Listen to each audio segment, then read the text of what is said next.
When I was 17, my life changed forever. I know that there are people who wonder about me when I say this. They look at me strangely, as if trying to fathom what could have happened back then, though I seldom bother to explain. Because I've lived here for most of my life, I don't feel that I have to, unless it's on my terms. And that would take more time than most people are willing to give me. My story can't be summed up in 2 or 3 sentences. It can't be packaged into something neat and simple that people would immediately understand. Despite the passage of 40 years, the people still living here who knew me that year accept my lack of explanation without question.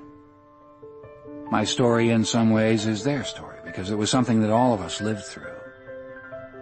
It was I, however, who was closest to it. I'm 57 years old, but even now I can remember everything from that year, down to the smallest details. I relive that year often in my mind, bringing it back to life. And I realize that when I do, I always feel a strange combination of sadness and joy. There are moments when I wish I could roll back the clock and take all the sadness away, but I have the feeling that if I did, the joy would be gone as well. So I take the memories as they come, accepting them all, letting them guide me whenever I can. This happens more often than I let on. It is April 12 in the last year before the millennium, and as I leave my house I glance around. The sky is overcast and gray, but as I move down the street I notice that the dogwoods and azaleas are blooming. I zip my jacket just a little. The temperature is cool, though I know it's only a matter of weeks before it will settle into something comfortable, and the gray skies give way to the kind of days that make North Carolina one of the most beautiful places in the world. With a sigh, I feel it all coming back to me.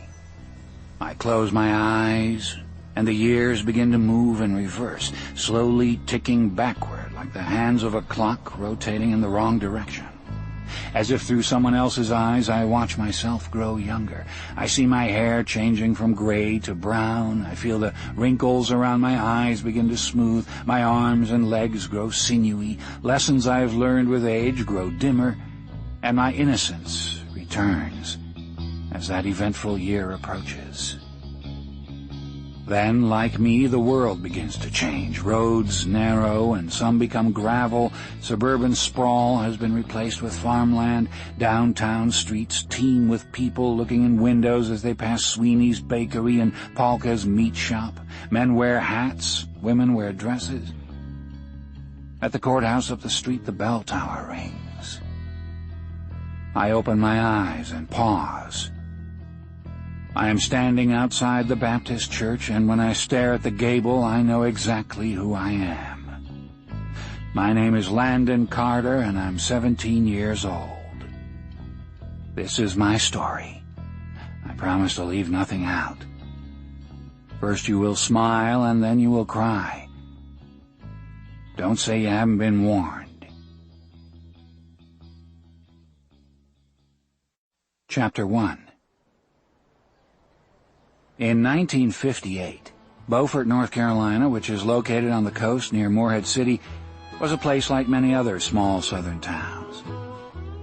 It was the kind of place where the humidity rose so high in the summer that walking out to get the mail made a person feel as if he needed a shower, and kids walked around barefoot from April through October beneath oak trees draped in Spanish moss.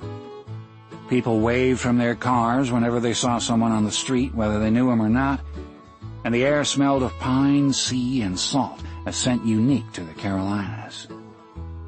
For many of the people there, fishing in the Pamlico Sound or crabbing in the Neuse River was a way of life, and boats were moored wherever you saw the intercoastal waterway. Only 3 channels came in on the television, though television was never important to those of us who grew up there. Instead, our lives were centered around the churches, of which there were 18 within the town limits alone. They went by names like the Fellowship Hall Christian Church, the Church of the Forgiven People, the Church of Sunday Atonement, and then, of course, there were the Baptist churches.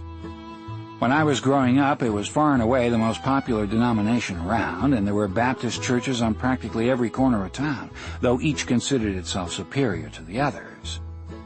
There were Baptist churches of every type: Free Will Baptist, Southern Baptist, Congregational Baptist, Missionary Baptist, Independent Baptist. Well, you get the picture.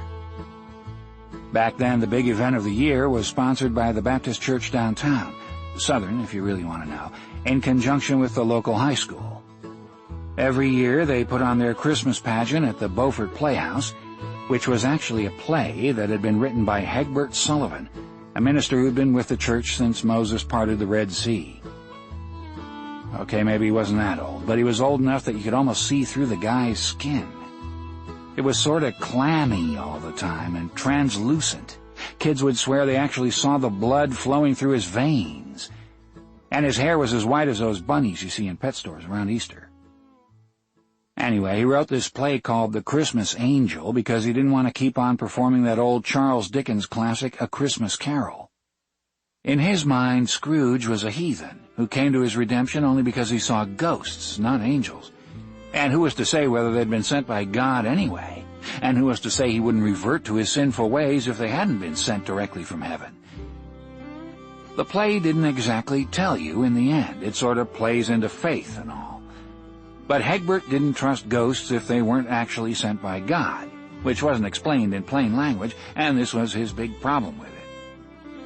A few years back, he'd changed the end of the play, sort of followed it up with his own version, complete with old man Scrooge becoming a preacher and all, heading off to Jerusalem to find the place where Jesus once taught the scribes.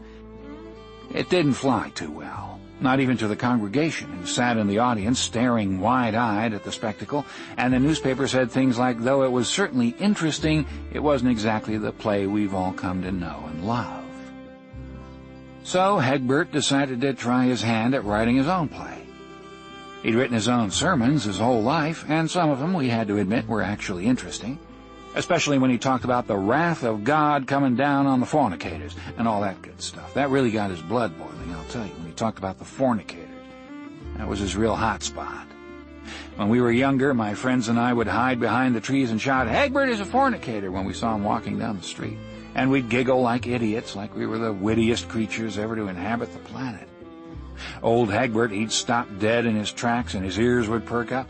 I swear to God, they actually moved, and he'd turn this bright shade of red, like he'd just drunk gasoline, and the big green veins in his neck would start sticking out all over, like those maps of the Amazon River that you see in National Geographic. He'd peer from side to side, his eyes narrowing into slits as he searched for us, and then just as suddenly he'd start to go pale again, back to that fishy skin right before our eyes. Boy, it was something to watch, that's for sure. So we'd be hiding behind a tree, and Hegbert, what kind of parents named their kid Hegbert anyway, would stand there waiting for us to give ourselves up as if he thought we'd be that stupid. We'd put our hands over our mouths to keep from laughing out loud, but somehow he'd always zero in on us. He'd be turning from side to side, and then he'd stop, those beady eyes coming right at us, right through the tree. "I know who you are, Landon Carter," he'd say, "and the Lord knows, too." He'd let that sink in for a minute or so, and then he'd finally head off again, and during the sermon that weekend, he'd stare right at us and say something like, "God is merciful to children, but the children must be worthy as well." And we'd sort of lower ourselves in the seats, not from embarrassment, but to hide a new round of giggles. Hegbert didn't understand us at all, which was really sort of strange, being that he had a kid and all. But then again, she was a girl. More on that, though, later. Anyway, like I said, Hegbert wrote The Christmas Angel one year and decided to put on that play instead. The play itself wasn't bad, actually, which surprised everyone the first year it was performed. It's basically the story of a man who had lost his wife a few years back. This guy, Tom Thornton, used to be real religious, but he had a crisis of faith after his wife died during childbirth. He's raising this little girl all on his own, but he hasn't really been the greatest father, and what the little girl really wants for Christmas is a special music box with an angel engraved on top, a picture of which she'd cut out from an old catalog. The guy searches long and hard to find the gift, but he can't find it anywhere. So it's Christmas Eve, and he's still searching, and while he's out looking through the stores, He comes across a strange woman he's never seen before, and she promises to help him find the gift for his daughter. First, though, they help this homeless person. Back then they were called bums, by the way. Then they stop at an orphanage to see some kids, then visit a lonely old woman who just wanted some company on Christmas Eve. At this point, the mysterious woman asks Tom Thornton what he wants for Christmas, and he says that he wants his wife back. She brings him to the city fountain and tells him to look in the water, and he'll find what he's looking for. When he looks in the water, he sees the face of his little girl, and he breaks down and cries right there. While he's sobbing, the mysterious lady runs off, and Tom Thornton searches but can't find her anywhere. Eventually he heads home, the lessons from the evening playing in his mind. He walks into his little girl's room, and her sleeping figure makes him realize that she's all he has left of his wife, and he starts to cry again because he knows he hasn't been a good enough father to her. The next morning, magically, the music box is underneath the tree, and the angel that's engraved on it looks exactly like the woman he'd seen the night before. So it wasn't that bad, really. If truth be told, people cried buckets whenever they saw it. The play sold out every year it was performed, and due to its popularity, Hegbert eventually had to move it from the church to the Beaufort Playhouse, which had a lot more seating. By the time I was a senior in high school, the performances ran twice to packed houses, which, considering who actually performed it, was a story in and of itself. You see, Hegbert wanted young people to perform the play, seniors in high school, not the theater group. I reckon he thought it would be a good learning experience before the seniors headed off to college and came face-to-face with all the fornicators. He was that kind of guy, always wanting to save us from temptation. He wanted us to know that God is out there watching you even when you're away from home, and that if you put your trust in God, you'll be all right in the end. It was a lesson that I would eventually learn in time, though it wasn't Hegbert who taught me. As I said before, Beaufort was fairly typical as far as southern towns went, though it did have an interesting history. Blackbeard the pirate once owned a house there, and his ship, Queen Anne's Revenge, is supposedly buried somewhere in the sand just offshore.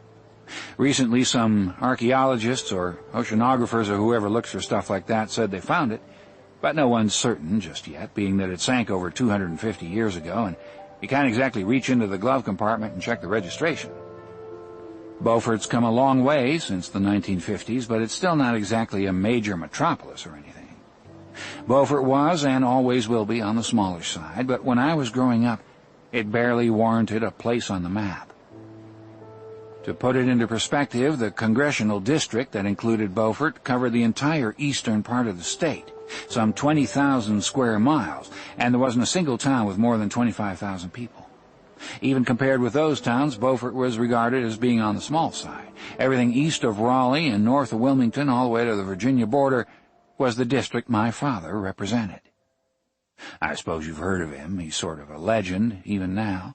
His name is Worth Carter, and he was a congressman for almost 30 years. His slogan every other year during the election season was, "Worth Carter represents blank," and the person was supposed to fill in the city name where he or she lived. I can remember driving on trips when me and Mom had to make our appearances to show the people he was a true family man, that we'd see those bumper stickers stenciled in with names like Otway and Chocowinity and Seven Springs. Nowadays, stuff like that wouldn't fly, but back then that was fairly sophisticated publicity. I imagine if he tried to do that now, people opposing him would insert all sorts of foul language in the blank space, but we never saw it once. Oh, okay, maybe once. A farmer from Duplin County once wrote the word shit in the blank space, and when my mom saw it, she covered my eyes and said a prayer asking for forgiveness for the poor ignorant bastard. She didn't say exactly those words, but I got the gist of it. So my father, Mr. Congressman, was a bigwig, and everyone but everyone knew it, including old man Hegbert. Now, the two of them didn't get along.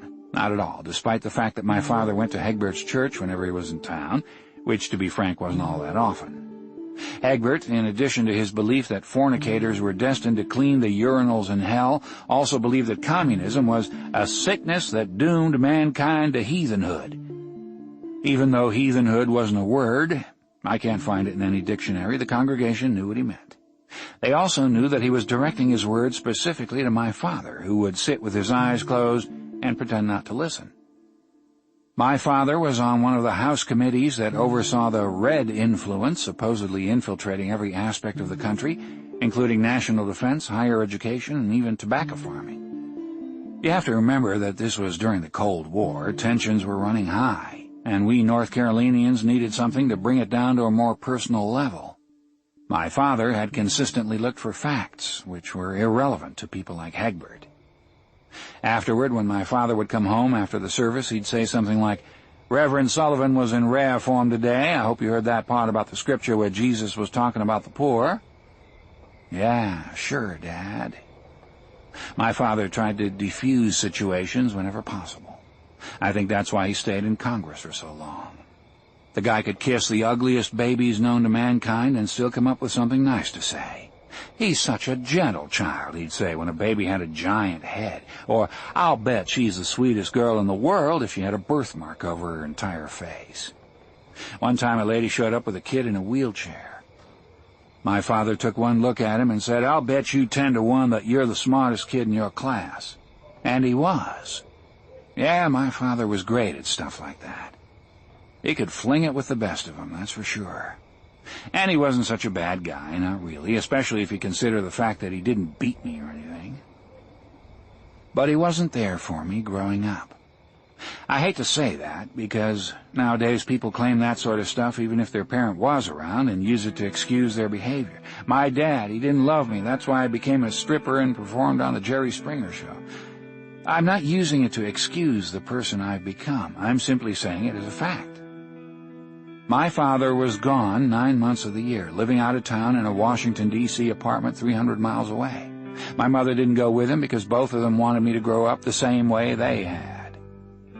Of course, my father's father took him hunting and fishing, taught him to play ball, showed up for birthday parties, all that small stuff that adds up to quite a bit before adulthood.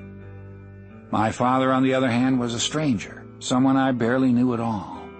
For the first 5 years of my life, I thought all fathers lived somewhere else. It wasn't until my best friend, Eric Hunter, asked me in kindergarten who that guy was who showed up at my house the night before that I realized something wasn't quite right about the situation. "He's my father," I said proudly. "Oh," Eric said as he rifled through my lunchbox looking for my Milky Way, "I didn't know you had a father." Talk about something whacking you straight in the face. So I grew up under the care of my mother. Now, she was a nice lady, sweet and gentle, the kind of mother most people dream about. But she wasn't, nor could she ever be, a manly influence in my life, and that fact, coupled with my growing disillusionment with my father, made me become something of a rebel even at a young age. Not a bad one, mind you. Me and my friends might sneak out late and soap up car windows now and then, or eat boiled peanuts in the graveyard behind the church. But in the 50s, that was the kind of thing that made other parents shake their heads and whisper to their children, "You don't want to be like that Carter boy. He's on the fast track to prison."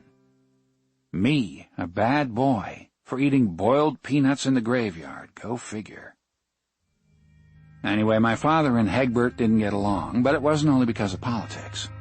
No, it seems that my father and Hegbert knew each other from way back when. Hegbert was about 20 years older than my father, and back before he was a minister, he used to work for my father's father. My grandfather, even though he spent lots of time with my father, was a true bastard if there ever was one. He was the one, by the way, who made the family fortune, but I don't want you to imagine him as the sort of man who slaved over his business, working diligently and watching it grow, prospering slowly over time. My grandfather was much shrewder than that. The way he made his money was simple. He started as a bootlegger, accumulating wealth throughout Prohibition by running rum up from Cuba. Then he began buying land and hiring sharecroppers to work it.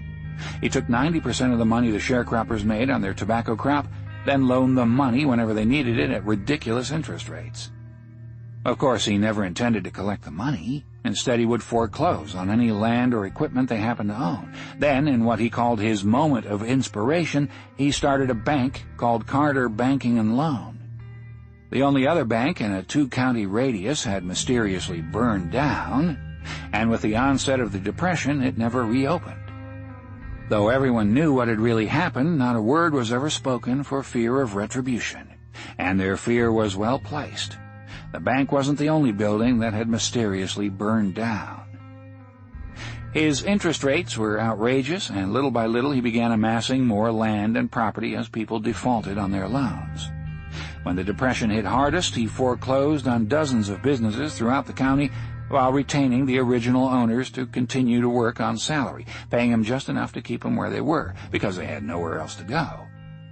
He told them that when the economy improved, he'd sell their business back to them, and people always believed him. Never once, however, did he keep his promise. In the end, he controlled a vast portion of the county's economy, and he abused his clout in every way imaginable. I'd like to tell you he eventually went to a terrible death, but he didn't. He died at a ripe old age while sleeping with his mistress on his yacht off the Cayman Islands. He'd outlived both his wives and his only son. Some end for a guy like that, huh?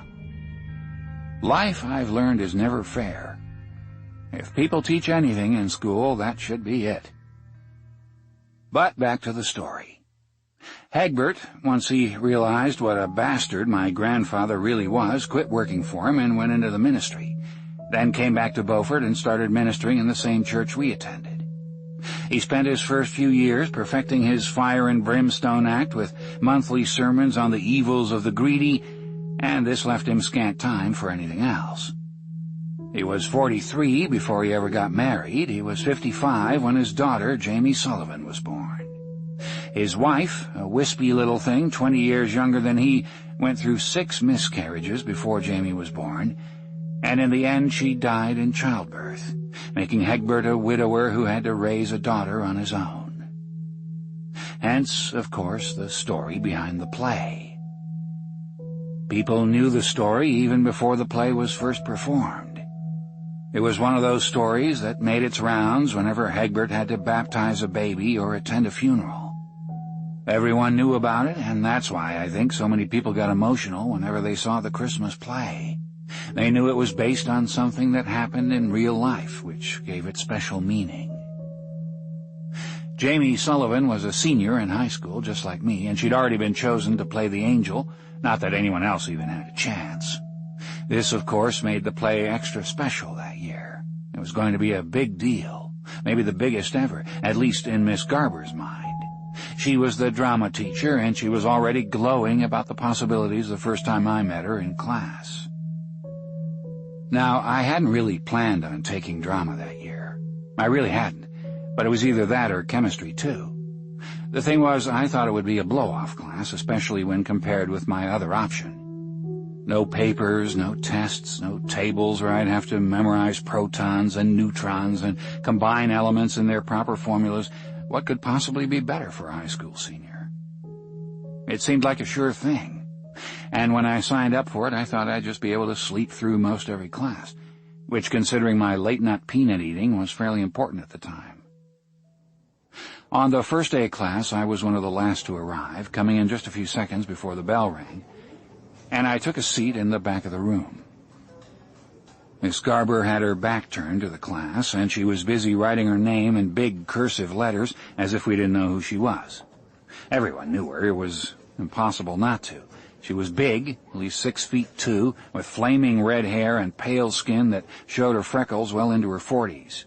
She was also overweight. I'd say honestly she pushed 250, and she had a fondness for wearing flower-patterned muumuus. She had thick, dark, horn-rimmed glasses, and she greeted everyone with, "Hello," sort of singing the last syllable. Miss Garber was one of a kind, that's for sure, and she was single, which made it even worse. A guy, no matter how old, couldn't help but feel sorry for a gal like her. Beneath her name, she wrote the goals she wanted to accomplish that year. Self-confidence was number 1, followed by self-awareness, and third, self-fulfillment. Miss Garber was big into the self stuff, which put her really ahead of the curve as far as psychotherapy is concerned, though she probably didn't realize it at the time.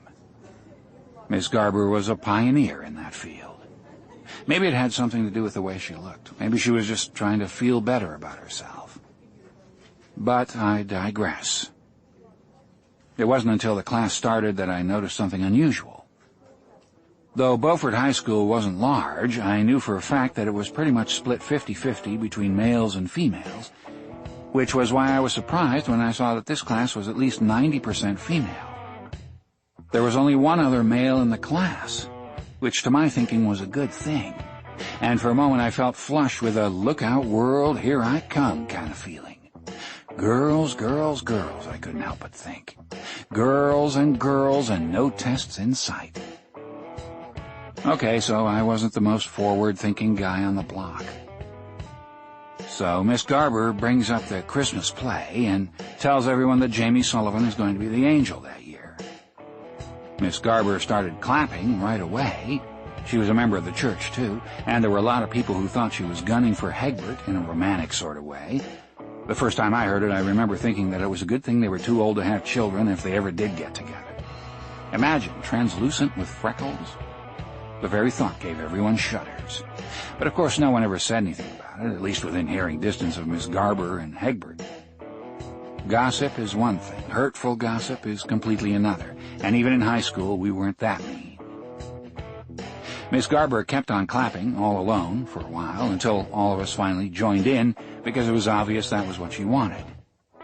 "Stand up, Jamie," she said. So Jamie stood up and turned around, and Miss Garber started clapping even faster, as if she were standing in the presence of a bona fide movie star. Now, Jamie Sullivan was a nice girl. She really was. Beaufort was small enough that it had only one elementary school, so we'd been in the same classes our entire lives, and I'd be lying if I said I never talked to her. Once in second grade, she'd sat in the seat right next to me for the whole year, and we'd even had a few conversations. But it didn't mean that I spent a lot of time hanging out with her in my spare time, even back then. Who I saw in school was one thing, who I saw after school was something completely different, and Jamie had never been on my social calendar. It's not that Jamie was unattractive, don't get me wrong. She wasn't hideous or anything like that. Fortunately, she'd taken after her mother, who, based on the pictures I'd seen, wasn't half bad, especially considering who she ended up marrying. But Jamie wasn't exactly what I considered attractive either. Despite the fact that she was thin, with honey blonde hair and soft blue eyes, most of the time she looked sort of plain, and that was when you noticed her at all. Jamie didn't care much about outward appearances, because she was always looking for things like inner beauty, and I suppose that's part of the reason she looked the way she did. For as long as I'd known her, and this was going way back, remember, she'd always worn her hair in a tight bun, almost like a spinster, without a stitch of makeup on her face. Coupled with her usual brown cardigan and plaid skirt, she always looked as though she were on her way to interview for a job at the library. I used to think it was just a phase and that she'd eventually grow out of it, but she never had. Even through our first 3 years of high school, she hadn't changed at all. The only thing that had changed was the size of her clothes. But it wasn't just the way Jamie looked that made her different. It was also the way she acted. Jamie didn't spend any time hanging out at Cecil's diner or going to slumber parties with other girls, and I knew for a fact that she'd never had a boyfriend her entire life. Old Hegbert would probably have had a heart attack if she had. But even if by some odd turn of events Hegbert had allowed it, it still wouldn't have mattered. Jamie carried her Bible wherever she went, and if her looks and Hegbert didn't keep the boys away, the Bible sure as heck did. Now, I liked the Bible as much as the next teenage boy, but Jamie seemed to enjoy it in a way that was completely foreign to me. Not only did she go to vacation Bible school every August, but she would read the Bible during lunch break at school. In my mind, that just wasn't normal, even if she was the minister's daughter. No matter how you sliced it, reading Paul's letters to the Ephesians wasn't nearly as much fun as flirting, if you know what I mean. But Jamie didn't stop there. Because of all her Bible reading, or maybe because of Hegbert's influence, Jamie believed it was important to help others, and helping others is exactly what she did. I knew she volunteered at the orphanage in Morehead City, but for her that simply wasn't enough. She was always in charge of one fundraiser or another, helping everyone from the Boy Scouts to the Indian princesses. And I know that when she was 14, she spent part of her summer painting the outside of an elderly neighbor's house. Jamie was the kind of girl who would pull weeds in someone's garden without being asked, or stop traffic to help little kids cross the road. She'd save her allowance to buy a new basketball for the orphans, or she'd turn around and drop the money into the church basket on Sunday. She was, in other words, the kind of girl who made the rest of us look bad, and whenever she glanced my way, I couldn't help but feel guilty, even though I hadn't done anything wrong. Nor did Jamie limit her good deeds to people. If she ever came across a wounded animal, for instance, she'd try to help it too. Opossums, squirrels, dogs, cats, frogs, didn't matter to her. Dr. Rawlings, a vet, knew her by sight, and he'd shake his head whenever he saw her walking up to the door carrying a cardboard box with yet another critter inside. He'd take off his eyeglasses and wipe them with his handkerchief while Jamie explained how she'd found the poor creature and what had happened to it. "He was hit by a car, Dr. Rawlings. I think it was in the Lord's plan to have me find him and try to save him. You'll help me, won't you?" With Jamie, everything was in the Lord's plan. That was another thing. She always mentioned the Lord's plan whenever you talked to her, no matter what the subject. The baseball games rained out must be the Lord's plan to prevent something worse from happening. A surprise trigonometry quiz that everyone in class fails must be in the Lord's plan to give us challenges. Anyway, you get the picture. Then, of course, there was the whole Hegbert situation, and this didn't help her at all. Being the minister's daughter couldn't have been easy, but she made it seem as if it were the most natural thing in the world, and that she was lucky to have been blessed in that way. That's how she used to say it, too. "I've been so blessed to have a father like mine." Whenever she said it, all we could do was shake our heads and wonder what planet she actually came from. Despite all these other strikes, though, the one thing that really drove me crazy about her was the fact that she was always so damn cheerful, no matter what was happening around her. I swear that girl never said a bad thing about anything or anyone, even to those of us who weren't that nice to her. She would hum to herself as she walked down the street. She would wave to strangers driving by in their cars. Sometimes ladies would come running out of their house if they saw her walking by, offering her pumpkin bread if they'd been baking all day, or lemonade if the sun was high in the sky. It seemed as if every adult in town adored her. "She's such a nice young lady," they'd say whenever Jamie's name came up. "The world would be a better place if there were more people like her." But my friends and I didn't quite see it that way. In our minds, one Jamie Sullivan was plenty. I was thinking about all this while Jamie stood in front of us on the first day of drama class, and I admit that I wasn't much interested in seeing her. But, strangely, when Jamie turned to face us, I kind of got a shock, like I was sitting on a loose wire or something. She wore a plaid skirt with a white blouse under the same brown cardigan sweater I'd seen a million times. But there were 2 new bumps on her chest that the sweater couldn't hide that I swore hadn't been there just 3 months earlier. She'd never worn makeup, and she still didn't, but she had a tan, probably from Bible school, and for the first time she looked, well, almost pretty. Of course, I dismissed that thought right away, but as she looked around the room, she stopped and smiled right at me, obviously glad to see that I was in the class. It wasn't until later that I would learn the reason why.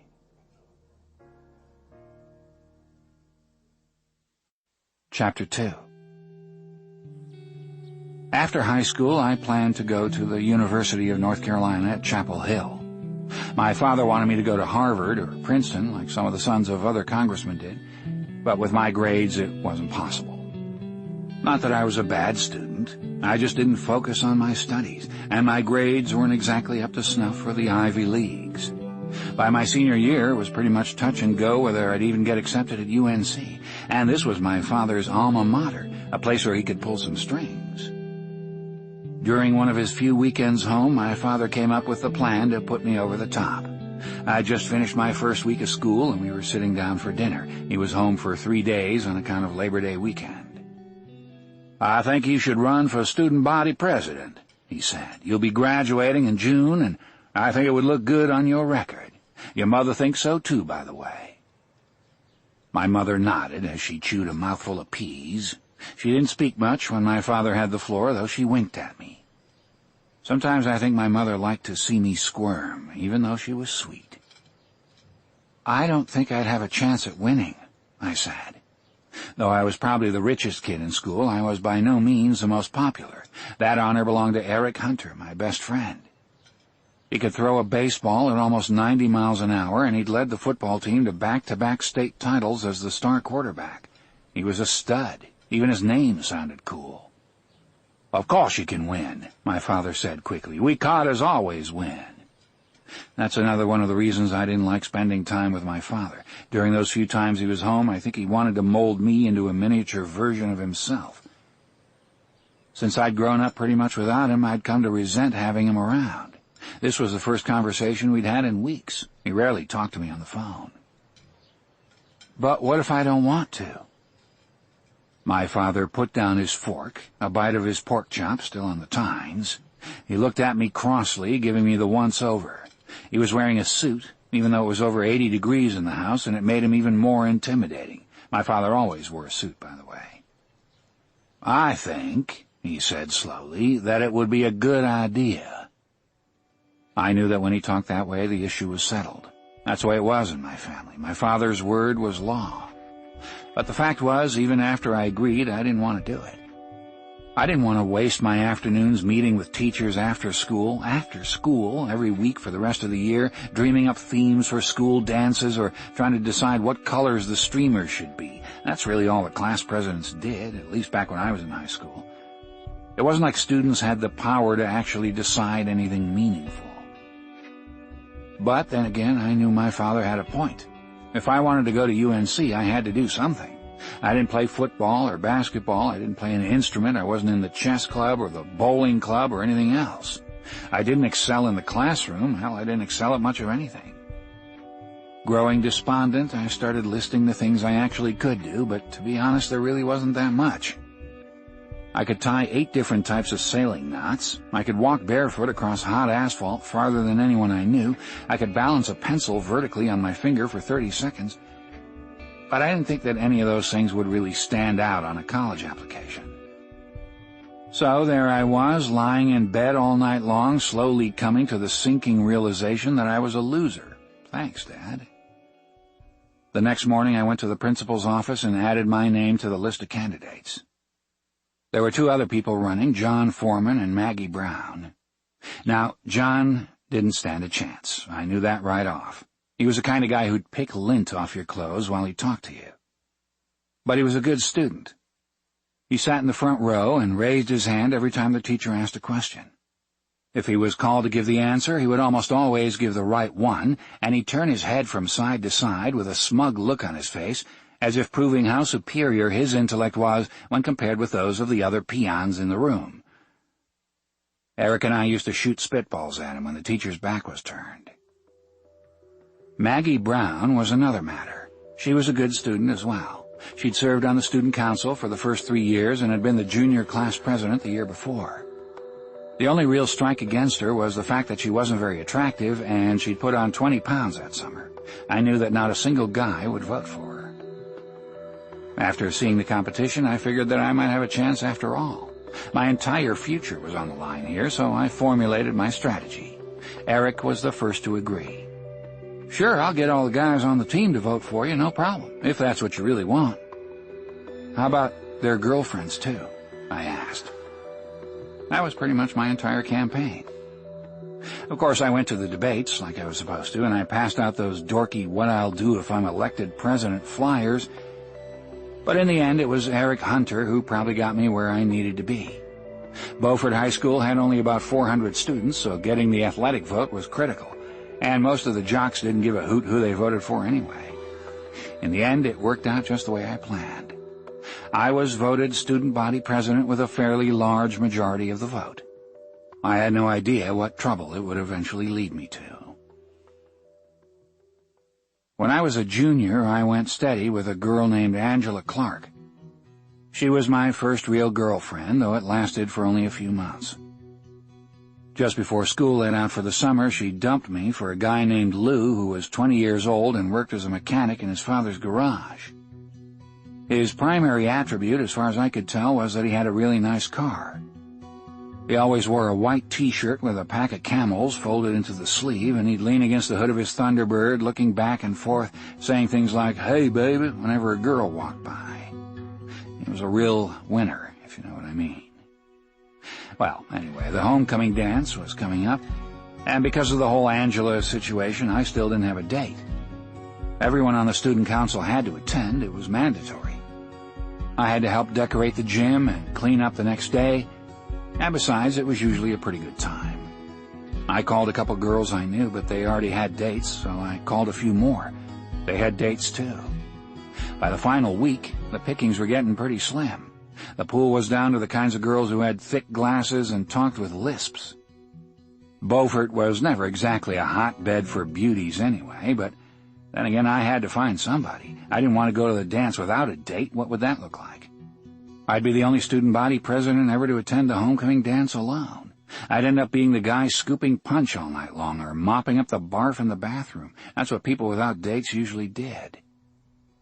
Growing sort of panicky, I pulled out the yearbook from the year before and started flipping through the pages one by one, looking for anyone who might not have a date. First, I looked through the pages with the seniors. Though a lot of them were off at college, a few of them were still around town. Even though I didn't think I had much of a chance with them, I called anyway, and sure enough, I was proven right. I couldn't find anyone, at least not anyone who would go with me. I was getting pretty good at handling rejection, I'll tell you, though that's not the sort of thing you brag about to your grandkids. My mom knew what I was going through, and she finally came into my room and sat on the bed beside me. "If you can't get a date, I'll be happy to go with you," she said. "Thanks, Mom," I said dejectedly. When she left the room, I felt even worse than I had before. Even my mom didn't think I could find somebody. And if I showed up with her, if I lived 100 years, I'd never live that down. There was another guy in my boat, by the way. Carrie Dennison had been elected treasurer, and he still didn't have a date either. Carrie was the kind of guy no one wanted to spend time with at all, and the only reason he'd been elected was because he'd run unopposed. Even then, I think the vote was fairly close. He played the tuba in the marching band, and his body looked all out of proportion, as if he'd stopped growing halfway through puberty. He had a great big stomach and gangly arms and legs, like the Who's in Whoville, if you know what I mean. He also had a high-pitched way of talking. It's what made him such a good tuba player, I reckon, and he never stopped asking questions. "Where'd you go last weekend? Was it fun? Did you see any girls?" He wouldn't even wait for an answer, and he'd move around constantly as he asked you, so you had to keep turning your head to keep him in sight. I swear he was probably the most annoying person I'd ever met. If I didn't get a date, he'd stand off on one side with me all night long, firing questions like some deranged prosecutor. So, there I was, flipping through the pages in the junior class section, when I saw Jamie Sullivan's picture. I paused for just a second, then turned the page, cursing myself for even thinking about it. I spent the next hour searching for anyone halfway decent-looking, but I slowly came to the realization that there wasn't anyone left. In time, I finally turned back to her picture and looked again. She wasn't bad-looking, I told myself, and she's really sweet. She'd probably say yes, I thought. I closed the yearbook. Jamie Sullivan? Egbert's daughter? No way, absolutely not. My friends would roast me alive. But compared with dating your mother, or cleaning up puke, or even, God forbid, Carrie Dennison. I spent the rest of the evening debating the pros and cons of my dilemma. Believe me, I went back and forth for a while. But in the end, the choice was obvious, even to me. I had to ask Jamie to the dance, and I paced around the room thinking of the best way to ask her. It was then that I realized something terrible, something absolutely frightening. Carrie Dennison, I suddenly realized, was probably doing the exact same thing I was doing right now. He was probably looking through the yearbook, too. He was weird, but he wasn't the kind of guy who liked cleaning up puke either. And if you'd seen his mother, you'd know that his choice was even worse than mine. What if he asked Jamie first? Jamie wouldn't say no to him, and realistically, she was the only option he had. No one besides her would be caught dead with him. Jamie helped everyone. She was one of those equal opportunity saints. She'd probably listen to Carrie's squeaky voice, see the goodness radiating from his heart, and accept right off the bat. So there I was, sitting in my room, frantic with the possibility that Jamie might not go to the dance with me. I barely slept that night, I tell you, which was just about the strangest thing I'd ever experienced. I don't think anyone ever fretted about asking Jamie out before.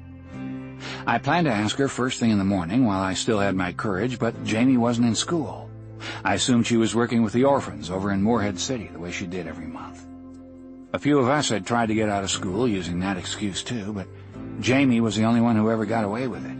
The principal knew she was reading to them or doing crafts or just sitting around playing games with them. She wasn't sneaking out to the beach or hanging out at Cecil's diner or anything. That concept was absolutely ludicrous.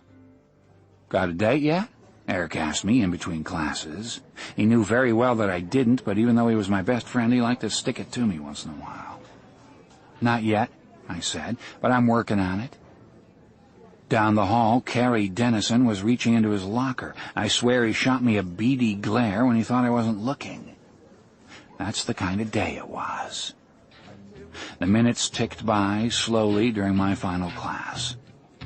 The way I figured it, if Carrie and I got out at the same time, I'd be able to get to her house first, what with those gawky legs and all. I started to psych myself up, and when the bell rang, I took off from school running at a full clip. I was flying for about 100 yards or so, and then I started to get kind of tired, and then a cramp set in. Pretty soon, all I could do was walk, but that cramp really started to get to me, and I had to bend over and hold my side while I kept moving. As I made my way down the streets of Beaufort, it looked like a wheezing version of the Hunchback of Notre Dame. Behind me, I thought I heard Carrie's high-pitched laughter. I turned around, digging my fingers into my gut to stifle the pain, but I couldn't see him. Maybe he was cutting through someone's backyard. He was a sneaky bastard, that guy. You couldn't trust him even for a minute. I started to stumble along even faster, and pretty soon I reached Jamie's street. By then I was sweating all over. My shirt was soaked right through, and I was still wheezing something fierce. Well, I reached her front door, took a second to catch my breath, and finally knocked. Despite my fevered rush to her house, my pessimistic side assumed that Carrie would be the one who opened the door for me. I imagined him smiling at me with a victorious look in his eye, one that essentially meant, "Sorry, partner, you're too late." But it wasn't Carrie who answered, it was Jamie. And for the first time in my life, I saw what she'd look like if she were an ordinary person. She was wearing jeans and a red blouse, and though her hair was still pulled up into a bun, she looked more casual than she usually did. I realized she could actually be cute if she gave herself the opportunity. "Landon," she said as she held open the door, "this is a surprise." Jamie was always glad to see everyone, including me, though I think my appearance startled her. "You look like you've been exercising," she said. "Not really," I lied, wiping my brow. Luckily, the cramp was fading fast. "You've sweat clean through your shirt." "Oh, that?" I looked at my shirt. "That's nothing. I just sweat a lot sometimes." "Maybe you should have it checked by a doctor." "I'll be okay, I'm sure." "I'll say a prayer for you anyway," she offered as she smiled. Jamie was always praying for someone. I might as well join the club. "Thanks," I said. She looked down and sort of shuffled her feet for a moment. "Well, I'd invite you in, but my father isn't home, and he doesn't allow boys in the house while he's not around." "Oh," I said dejectedly, "that's okay. We can talk out here, I guess. If I'd had my way, I would have done this inside." "Would you like some lemonade while we sit?" she asked. "I just made some." "I'd love some," I said. "I'll be right back." She walked back into the house, but she left the door open, and I took a quick glance around. The house, I noticed, was small but tidy, with a piano against one wall and a sofa against the other. A small fan sat oscillating in the corner. On the coffee table there were books with names like Listening to Jesus and Faith is the Answer. Her Bible was there too, and it was open to the chapter on Luke. A moment later, Jamie returned with a lemonade, and we took a seat in 2 chairs near the corner of the porch. I knew she and her father sat there in the evenings because I passed by their house now and then. As soon as we were seated, I saw Mrs. Hastings, her neighbor across the street, wave to us. Jamie waved back while I sort of scooted my chair so that Mrs. Hastings couldn't see my face. Even though I was going to ask Jamie to the dance, I didn't want anyone, even Mrs. Hastings, to see me there, on the off chance that she'd already accepted Carrie's offer. It was one thing to actually go with Jamie. It was another thing to be rejected by her in favor of a guy like Carrie. "What are you doing?" Jamie asked me. "You're moving your chair into the sun." "I like the sun," I said. She was right, though. Almost immediately I could feel the rays burning through my shirt and making me sweat again. "If that's what you want," she said, smiling. So, what did you want to talk to me about? Jamie reached up and started to adjust her hair. By my reckoning, it hadn't moved at all. I took a deep breath, trying to gather myself, but I couldn't force myself to come out with it just yet. So, I said instead, you were at the orphanage today? Jamie looked at me curiously. No, my father and I were at the doctor's office. Is he okay? She smiled. Healthy as can be. I nodded and glanced across the street. Mrs. Hastings had gone back inside, and I couldn't see anyone else in the vicinity. The coast was finally clear, but I still wasn't ready. Sure is a beautiful day, I said, stalling. Yes, it is. Warm, too. That's because you're in the sun. I looked around, feeling the pressure building. Why, I'll bet there's not a single cloud in the whole sky. This time Jamie didn't respond, and we sat in silence for a few moments. Landon, she finally said, you didn't come here to talk about the weather, did you?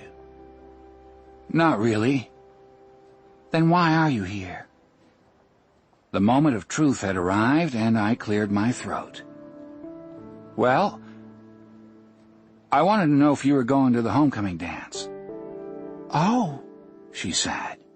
Her tone made it seem as if she were unaware that such a thing existed. I fidgeted in my seat and waited for her answer. I really hadn't planned on going, she finally said. But if someone asked you to go, you might? It took a moment for her to answer. I'm not sure, she said, thinking carefully. I suppose I might go if I got the chance. I've never been to a homecoming dance before. They're fun, I said quickly. Not too much fun, but fun, especially when compared to my other options I didn't add. She smiled at my turn of phrase. I'd have to talk to my father, of course, but if he said it was okay, then I guess I could.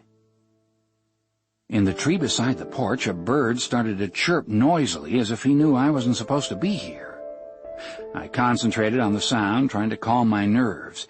Just 2 days ago, I couldn't have imagined myself even thinking about it, but suddenly there I was, listening to myself as I spoke the magic words. Well, would you like to go to the dance with me? I could tell she was surprised. I think she believed that the little lead up to the question probably had to do with someone else asking her. Sometimes teenagers sent their friends out to scout the terrain, so to speak, so as not to face possible rejection. Even though Jamie wasn't much like other teenagers, I'm sure she was familiar with the concept, at least in theory. Instead of answering right away, though, Jamie glanced away for a long moment. I got a sinking feeling in my stomach because I assumed she was going to say no. Visions of my mother, Puke, and Carrie flooded through my mind, and all of a sudden I regretted the way I'd behaved toward her all these years. I kept remembering all the times I'd teased her or called her father a fornicator or simply made fun of her behind her back. Just when I was feeling awful about the whole thing and imagining how I would ever be able to avoid Carrie for 5 hours, she turned and faced me again. She had a slight smile on her face. I'd love to, she finally said, on one condition. I steadied myself, hoping it wasn't something too awful. Yes? You have to promise that you won't fall in love with me. I knew she was kidding by the way she laughed, and I couldn't help but breathe a sigh of relief. Sometimes, I had to admit, Jamie had a pretty good sense of humor. I smiled and gave her my word.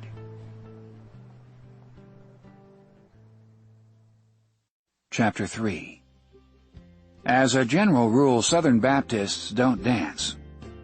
In Beaufort, however, it wasn't a rule that was ever strictly enforced. The minister before Hegbert, don't ask me what his name was, took a sort of a lax view about school dances as long as they were chaperoned, and because of that they'd become a tradition of sorts. By the time Hegbert came along, it was too late to change things. Jamie was pretty much the only one who'd never been to a school dance, and frankly I didn't know whether she even knew how to dance at all.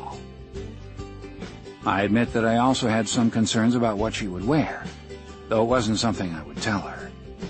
When Jamie went to the church socials, which were encouraged by Hegbert, She usually wore an old sweater and one of the plaid skirts we saw in school every day, but the homecoming dance was supposed to be special. Most of the girls bought new dresses, and the boys wore suits, and this year we were bringing in a photographer to take our pictures. I knew Jamie wasn't going to buy a new dress because she wasn't exactly well off. Ministering wasn't a profession where people made a lot of money. But of course ministers weren't in it for monetary gain, they were in it for the long haul, if you know what I mean. But I didn't want her to wear the same thing she wore to school every day either. Not so much for me, I'm not that cold-hearted, but because of what others might say. I didn't want people to make fun of her or anything. The good news, if there was any, was that Eric didn't rib me too bad about the whole Jamie situation because he was too busy thinking about his own date. He was taking Margaret Hayes, who was the head cheerleader at our school. She wasn't the brightest bulb on the Christmas tree, but she was nice in her own way. By nice, of course, I'm talking about her legs. Eric offered to double date with me, but I turned him down because I didn't want to take any chances with Eric teasing Jamie or anything like that. He was a good guy, but he could be kind of heartless sometimes, especially when he had a few shots of bourbon in him. The day of the dance was actually quite busy for me. I spent most of the afternoon helping to decorate the gym, and I had to get to Jamie's about a half hour early because her father wanted to talk to me, though I didn't know why. Jamie had sprung that one on me just the day before, and I can't say I was exactly thrilled by the prospect of it. I figured he was going to talk about temptation and the evil path it can lead us to. If he brought up fornication, though, I knew I would die right there on the spot. I said small prayers all day long in the hope of avoiding this conversation, but I wasn't sure if God would put my prayers on the front burner, if you know what I mean, because of the way I behaved in the past. I was pretty nervous just thinking about it. After I showered, I put on my best suit, swung by the florist to pick up Jamie's corsage, then drove to her house. My mom had let me borrow the car, and I parked it on the street directly in front of Jamie's house. We hadn't turned the clocks back yet, so it was still light out when I got there, and I strolled up the cracked walkway to her door. I knocked and waited for a moment, then knocked again. From behind the door, I heard Hegbert say, "I'll be right there," but he wasn't exactly racing to the door. I must have stood there for 2 minutes or so, looking at the door, the moldings, the little cracks in the windowsills. Off to the side were the chairs that Jamie and I had sat in just a few days back. The one I sat in was still turned in the opposite direction. I guess they hadn't sat there in the last couple of days. Finally, the door creaked open. The light coming from the lamp inside shadowed Hegbert's face slightly and sort of reflected through his hair. He was old, like I said, 72 years by my reckoning. It was the first time I'd ever seen him up close, and I could see all the wrinkles on his face. His skin really was translucent, even more so than I'd imagined. "Hello, Reverend," I said, swallowing my trepidation. "I'm here to take Jamie to the homecoming dance." "Of course you are," he said. "But first I wanted to talk with you." "Yes, sir, that's why I came early." "Come on in." In church, Hegbert was a fairly snappy dresser, but right now he looked like a farmer, dressed in overalls and a T-shirt. He motioned for me to sit on the wooden chair he'd brought in from the kitchen. "I'm sorry it took a little while to open the door. I was working on tomorrow's sermon," he said. I sat down. "That's okay, sir." I don't know why, but you just had to call him sir. He sort of projected that image. "All right, then, so tell me about yourself." I thought it was a fairly ridiculous question, with him having such a long history with my family and all. He was also the one who had baptized me, by the way, and he'd seen me in church every Sunday since I'd been a baby. "Well, sir," I began, not really knowing what to say. "I'm the student body president. I don't know whether Jamie mentioned that to you." He nodded. "She did. Go on." "And... well, I hope to go to the University of North Carolina next fall. I've already received the application." He nodded again. "Anything else?" I had to admit I was running out of things after that. Part of me wanted to pick up the pencil off the end table and start balancing it, giving him the whole 30 seconds worth, but he wasn't the kind of guy who would appreciate it. "I guess not, sir." "Do you mind if I ask you a question?" "No, sir." He sort of stared at me for a long time, as if thinking about it. "Why did you ask my daughter to the dance?" he finally said. I was surprised, and I know that my expression showed it. "I don't know what you mean, sir." "You're not planning to do anything to embarrass her, are you?" "No, sir," I said quickly, shocked by the accusation. "Not at all. I needed someone to go with, and I asked her. It's as simple as that." "You don't have any pranks planned?" "No, sir. I wouldn't do that to her." This went on for a few more minutes, his grilling me about my true intentions, but luckily Jamie stepped out of the back room, and her father and I both turned our heads at the same moment. Egbert finally stopped talking, and I breathed a sigh of relief. She'd put on a nice blue skirt and a white blouse I'd never seen before. Fortunately, she'd left her sweater in the closet. It wasn't too bad, I had to admit, though I knew she'd still be underdressed compared with others at the dance. As always, her hair was pulled up in a bun.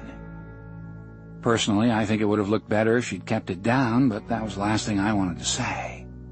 Jamie looked exactly like she usually did, but at least she wasn't planning on bringing her Bible.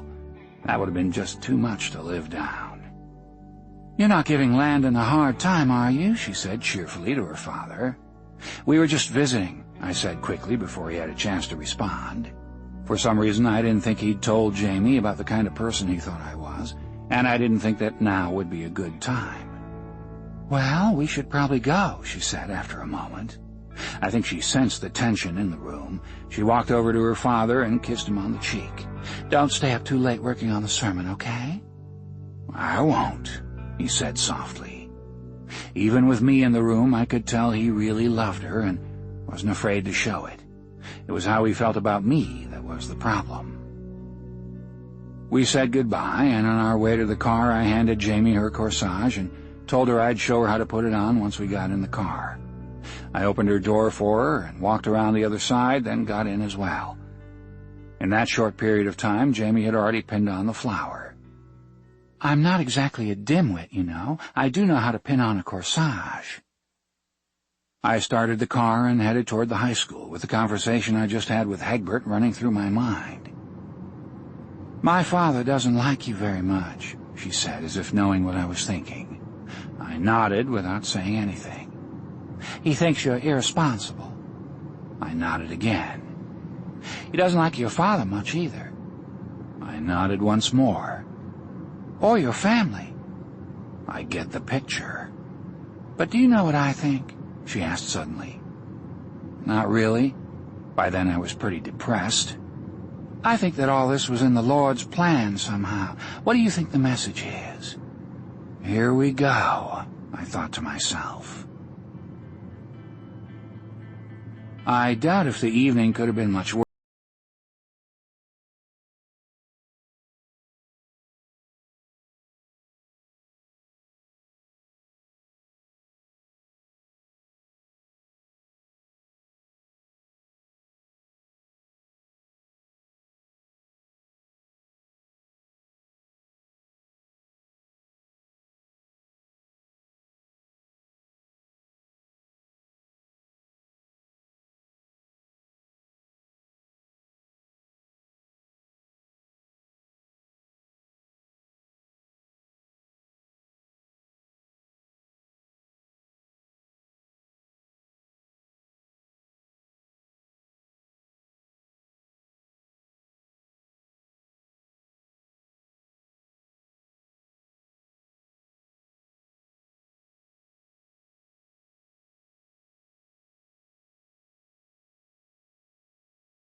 It wasn't until Lou and Angela showed up that everything really went sour.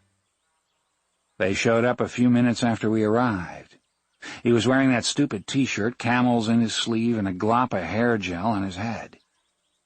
Angela hung all over him right from the beginning of the dance, and it didn't take a genius to realize she'd had a few drinks before she got there. Her dress was really flashy. Her mother worked in a salon and was up on all the latest fashions, and I noticed she'd picked up that ladylike habit called chewing gum. She really worked that gum, chewing it almost like a cow working her cud. Well, good old Lou spiked the punch bowl, and a few more people started getting tipsy. By the time the teachers found out, most of the punch was already gone, and people were getting that glassy look in their eyes. When I saw Angela gobble up her second glass of punch, I knew I should keep my eye on her. Even though she dumped me, I didn't want anything bad to happen to her. She was the first girl I'd ever French kissed, and even though our teeth clanked together so hard the first time we tried it that I saw stars and had to take aspirin when I got home, I still had feelings for her. So there I was, sitting with Jamie, barely listening as she described the wonders of Bible school, watching Angela out of the corner of my eye, when Lou spotted me looking at her. In one frenzied motion, he grabbed Angela around the waist and dragged her over to the table, giving me one of those looks, the one that means business, you know, the one I'm talking about. "Are you staring at my girl?" he asked, already tensing up. "No." "Yeah, he was," Angela said, kind of slurring out the words. "He was staring right at me. This is my old boyfriend, the one I told you about." His eyes turned into little slits, just like Hegbert's were prone to do. I guess I have this effect on lots of people. "So you're the one," he said, sneering. Now, I'm not much of a fighter. The only real fight I was ever in was in 3rd grade, and I pretty much lost that one when I started to cry even before the guy punched me. Usually I didn't have much trouble staying away from things like this because of my passive nature, and besides, no one ever messed with me when Eric was around. But Eric was off with Margaret somewhere, probably behind the bleachers. "I wasn't staring," I said finally, "and I don't know what she told you, but I doubt if it was true." His eyes narrowed. "Are you calling Angela a liar?" he sneered. Oops. I think he would have hit me right there, but Jamie suddenly worked her way into the situation. "Don't I know you?" she said cheerfully, looking right at him. Sometimes Jamie seemed oblivious of situations that were happening right in front of her. "Wait. Yes, I do. You work in the garage downtown. Your father's name is Joe, and your grandma lives out on Foster Road by the railroad crossing." A look of confusion crossed Lou's face, as though he were trying to put together a puzzle with too many pieces. "How do you know all that? What'd he do, tell you about me, too?" "No," Jamie said. "Don't be silly." She laughed to herself. Only Jamie could find humor at a time like this. "I saw your picture in your grandma's house. I was walking by, and she needed some help bringing in the groceries. Your picture was on the mantel." Lou was looking at Jamie as though she had corn stalks growing out of her ears. Meanwhile, Jamie was fanning herself with her hand. "Well, we were just sitting down to take a breather from all that dancing. It sure gets hot out there. Would you like to join us? We've got a couple chairs. I'd love to hear how your grandma's doing." She sounded so happy about it that Lou didn't know what to do. Unlike those of us who were used to this sort of thing, he'd never come across someone like Jamie before. He stood there for a moment or two, trying to decide if he should hit the guy with the girl who'd helped his grandma. If it sounds confusing to you, imagine what it was doing to Lou's petroleum-damaged brain. He finally skulked off without responding, taking Angela with him. Angela had probably forgotten how the whole thing started anyway, owing to the amount she'd had to drink. Jamie and I watched him go, and when he was a safe distance away, I exhaled. I hadn't even realized I'd been holding my breath. "Thanks," I mumbled sheepishly, realizing that Jamie was the one who'd saved me from grave bodily harm. Jamie looked at me strangely. "For what?" she asked. And when I didn't exactly spell it out for her, she went right back into her story about Bible school, as if nothing had happened at all. But this time I found myself actually listening to her, at least with one of my ears. It was the least I could do. It turns out that it wasn't the last we saw of either Lou or Angela that evening. The 2 glasses of punch had really done Angela in, and she threw up all over the ladies' restroom. Lou, being the classy guy he was, left when he heard her retching, sort of slinking out the way he came in, and that was the last I saw of him. Jamie, as fate would have it, was the one who found Angela in the bathroom, and it was obvious that Angela wasn't doing too well. The only option was to clean her up and take her home before the teachers found out about it. Getting drunk was a big deal back then, and she'd be looking at suspension, maybe even expulsion, if she got caught. Jamie, bless her heart, didn't want that to happen any more than I did, though I would have thought otherwise if you'd asked me beforehand, owing to the fact that Angela was a minor and in violation of the law. She'd also broken another one of Hegbert's rules for proper behavior. Hegbert frowned on law-breaking and drinking, and though it didn't get him going like fornication, we all knew he was deadly serious, and we assumed Jamie felt the same way. And maybe she did, but her helper instinct must have taken over. She probably took one look at Angela and thought wounded critter or something like that, and took immediate charge of the situation. I went off and located Eric behind the bleachers, and he agreed to stand guard at the bathroom door while Jamie and I went in to tidy it up. Angela had done a marvelous job, I tell you. The puke was everywhere except the toilet. The walls, the floor, the sinks, even on the ceiling, though don't ask me how she did that. So there I was, perched on all fours, cleaning up puke at the homecoming dance in my best blue suit, which was exactly what I had wanted to avoid in the first place. And Jamie, my date, was on all fours too, doing exactly the same thing. I could practically hear Carrie laughing a squeaky, maniacal laugh somewhere in the distance. We ended up sneaking out the back door of the gym, keeping Angela stable by walking on either side of her. She kept asking where Lou was, but Jamie told her not to worry. She had a real soothing way of talking to Angela, though Angela was so far gone I doubt if she even knew who was speaking. We loaded Angela into the backseat of my car, where she passed out almost immediately, although not before she'd vomited once more on the floor of the car. The smell was so awful that we had to roll down the windows to keep from gagging, and the drive to Angela's house seemed extra long. Her mother answered the door, took one look at her daughter, and brought her inside without so much as a word of thanks. I think she was embarrassed, and we didn't really have much to say to her anyway. The situation pretty much spoke for itself. By the time we dropped her off, it was 10:45, and we drove straight back to Jamie's. I was really worried when we got there because of the way she looked and smelled, and I said a silent prayer hoping that Hegbert wasn't awake. I didn't want to have to explain this to him. Oh, he'd probably listen to Jamie if she was the one who told him about it, but I had the sinking feeling that he'd find a way to blame me anyway. So I walked her to the door, and we stood outside under the porch light. Jamie crossed her arms and smiled a little, looking just as if she'd come in from an evening stroll where she'd contemplated the beauty of the world. "Please don't tell your father about this," I said. "I won't," she said. She kept on smiling when she finally turned my way. "I had a good time tonight. Thank you for taking me to the dance." Here she was, covered in puke, actually thanking me for the evening. Jamie Sullivan could really drive a guy crazy sometimes.